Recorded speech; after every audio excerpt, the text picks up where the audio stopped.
All right, let's dive straight into the source material for today. We are stepping back into the incredibly tense waters of 1971 to unpack a high stakes, historical cat and mouse thriller. Seriously, it's a story of deep sea espionage, massive floating air bases, and a stealth assassin just waiting in the dark. To kick things off, consider this highly classified, decoded Pakistani naval message from November of that year. Occupy zone victory with full dispatch. Now, that sounds like something pulled straight out of a Cold War spy novel, right? But this single, very real order actually escalated one of the greatest naval hunts in modern history. But to really understand how we got to that fatal order, we have to quantify the catalyst. Following a severe military crackdown in East Pakistan on March 25th, a truly staggering number of refugees, 90 lakh, which is 9 million people, fled across the border into India. And that kind of demographic surge, it created an utterly unsustainable pressure on the Indian government. We're talking daily arrivals peaking in the hundreds, a $700 million financial burden, and 4% of the entire central budget completely absorbed. The pressure was so intense that Prime Minister Indira Gandhi was forced to ask her military chiefs for immediate, actionable solutions. So the strategy they landed on was to block Pakistan's sea route, but, and this is key, without officially declaring outright war. To pull this off, India initiated Operation X. They set up a covert camp, codenamed C2P in West Bengal, to train Mukti Bahani commandos in unconventional naval tactics. And their signal to launch the attack? Actually, it was just two specific songs broadcast over the civilian radio.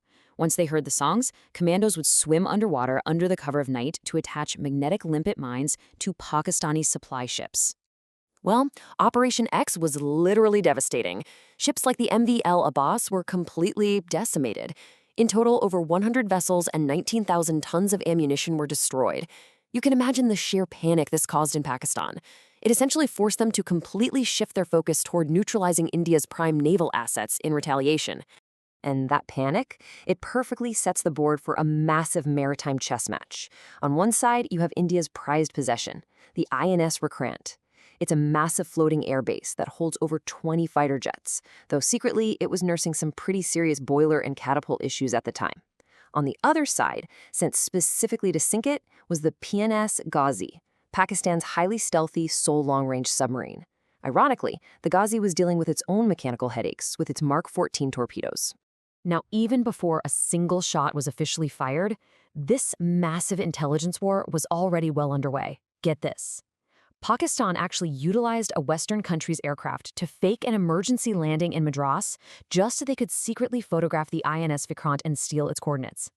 Meanwhile, Indian RA agents, operating under the super cool codenames Red and Moriarty, smuggled themselves into Karachi on a ship. They spotted active anti-aircraft batteries, which was a clear signal that Pakistan was prepping for an all-out war. So here's where the clock really starts ticking. On November 14th, the PNS Ghazi set sail in absolute secrecy. 93 crew members on board, sealed orders in hand. But they weren't as invisible as they thought. Within just 2 days, India's radio direction finders started tracking the sub's short, high-frequency encrypted communication bursts as it made its way toward the Bay of Bengal. And India's suspicions were completely confirmed when their intelligence intercepted a very strange request from Chittagong. They were asking for a highly specialized grade of lubricant oil. Why does that matter? Because that specific oil is strictly used only by minesweepers and submarines. At that moment, India knew for sure the invisible threat was in the water. Knowing that the Ghazi was out there actively hunting their most massive and prized asset, India's Vice Admiral N. Krishnan faced an almost impossible dilemma. Think about it. If the Vikrant is the ultimate target, how, and more importantly, where, do you safely stash a floating city while a stealth submarine is looking for it? Well, his solution was highly unorthodox. He secretly moved the INS Vikrant completely out of the danger zone. He tucked it away in a highly classified, completely unpopulated location with crystal clear waters over in the Andaman and Nicobar Islands. The super secret codename for this hideout, Port X-Ray. But just hiding the carrier wasn't going to be enough. Krishnan actually wanted to trap the Ghazi. To lure the sub into a heavily defended area, India launched this grand deception at Visakhapatnam port. They positioned a soon-to-be decommissioned ship, the INS Rajput, as a decoy and had it pump out unencrypted, super easy-to-intercept radio messages. And the absolute best part? They went into the local markets and placed massive, bulk orders for vegetables and food, literally using groceries to trick local spies into thinking the Vikrant's huge crew had just arrived in port. And the crazy thing is, the deception worked flawlessly. Convinced by the radio chatter and that sudden massive mountain of vegetables, Pakistani Naval Headquarters sent out that fatal November 25th dispatch we talked about earlier. They explicitly ordered the Ghazi toward Visakhapatnam because, as they put it, intelligence indicates carrier in port.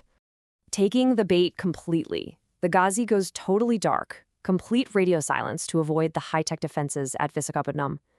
They arrived on the night of November 27th, and the submarine began the incredibly tense, dangerous work of laying underwater mines right at the port's entrance. They meticulously set them to a 20-ship delay. The idea was to let the decoy convoy pass safely, so the mines would only detonate when the massive carriers supposedly crossed over them. But while they were laying these mines on November 28th, disaster struck. The Ghazi's crew spotted an approaching Indian ship, the INS Magar, through their periscope. To avoid a collision, the Ghazi executed a desperate emergency crash dive, but they miscalculated. The 2,400-ton submarine violently smashed into the seabed. The impact severely damaged its torpedo tubes and left the entire massive vessel hopelessly stuck in the mud. So, from November 28th to the 30th, Pakistani command heard absolutely nothing, just dead silence. Completely unaware of the crash, they were forced to assume their only long-range asset was either lost or just waiting silently in the dark, right as geopolitical tensions were hitting a boiling point.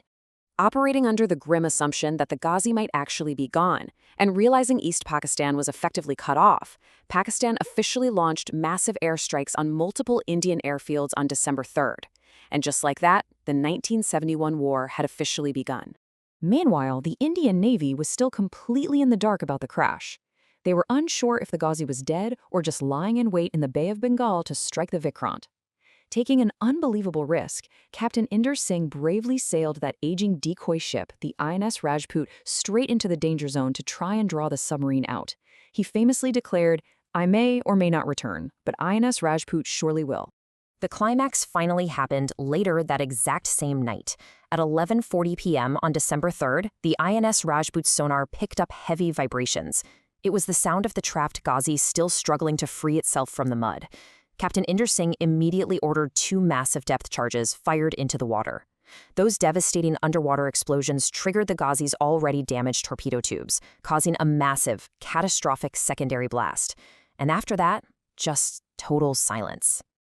Over the next few days, Indian diving teams went down and recovered definitive proof from the wreckage. They pulled up life jackets bearing the name USS Diablo, which was actually the Ghazi's former American name. They found intact operational logbooks, secret codes, and incredibly, a clack frozen at exactly 12:15, confirming the precise moment that secondary blast tore the submarine apart. Ultimately, because the INS Vikrant was kept safe by this absolute masterclass in espionage and misdirection, it was able to emerge from hiding and maintain a total, crushing naval blockade on East Pakistan.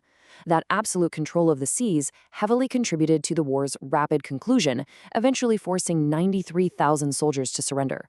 To put that in perspective, that was the largest military surrender since World War II. And this whole saga leaves us with a truly fascinating final thought to ponder. In an era of massive aircraft carriers, stealth submarines, and heavy geopolitical stakes, how much of modern history was ultimately decided by brilliant deception, a few bursts of fake radio static, and an oversized order of local vegetables? Thanks for joining me for this explainer of the source material. Keep questioning, keep learning, and I'll catch you in the next one.